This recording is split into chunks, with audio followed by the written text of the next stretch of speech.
আমরা মানুষ মানুষ মানুষের জন্য। আর যদি আমরা মানুষের কান্না না শুনি, তাহলে আমাদের মানবতার মূল্য কোথায়?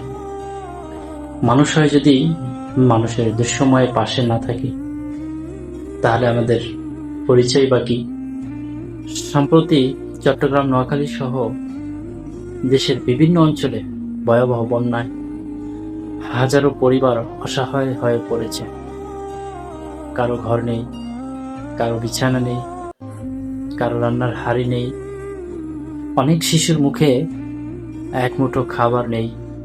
অনেক মা নিজের ক্ষুধা লুকিয়ে সন্তানের মুখের দিকে তাকিয়ে নীরবে চোখের পানি ফেলছেন। অনেক বাবা নিজের পরিবারকে নিরাপদে রাখতে না পেরে বুক পড়া কষ্ট নিয়ে অসহায়ের মতো দাঁড়িয়ে আছেন। এক সময় যে মানুষগুলো নিজেদের পরিশ্রমে সম্মানের সঙ্গে জীবন কাটাতেন, আজ তারাই অন্যের সাহায্যের অপেক্ষায় দিন গুনছেন। একবার নিজের পরিবারকে তাদের জায়গায় কল্পনা করুন তো। যদি আমাদের সন্তান ক্ষুধার যন্ত্রণায় কাঁপত, যদি আমাদের মা বাবা আশ্রয়হীন হয়ে পড়তেন, যদি এক রাতেই আমাদের সবকিছু পানির স্রোতে ভেসে যেত, তাহলে আমরা কেমন অনুভব করতাম? হয়তো আমরা সবাই অনেক বড় লোক নই, কিন্তু আল্লাহ আমাদের যা দিয়েছেন তার মধ্য থেকে সামান্য অংশও যদি আমরা ভাগ করে দেই, সেটাই কারো জন্য আশীর্বাদ হয়ে উঠতে পারে। আপনার এক বেলার খাবারের মূল্য হয়তো একটি ক্ষুধার্ত পরিবারের একদিনের আহার হতে পারে।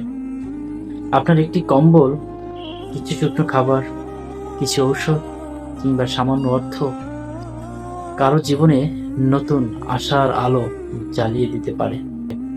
ছবি তুলে প্রচার করার জন্য নয়, শুধুমাত্র মহান আল্লাহর সন্তুষ্টির জন্য সাহায্যের হাত বাড়িয়ে দিন। কারণ মানুষের প্রশংসা ক্ষণস্থায়ী, কিন্তু আল্লাহর কাছে আন্তরিকতার প্রতিদান চিরস্থায়ী। আসুন আমরা মানবতার হাত ধরি, অসহায় মানুষের পাশে দাঁড়াই, কারণ মানুষ মানুষের জন্য। আর বিপদের সময় পাশে দাঁড়ানোই প্রকৃত মানবতার পরিচয়। সবাই ভালো থাকবেন, সুস্থ থাকবেন।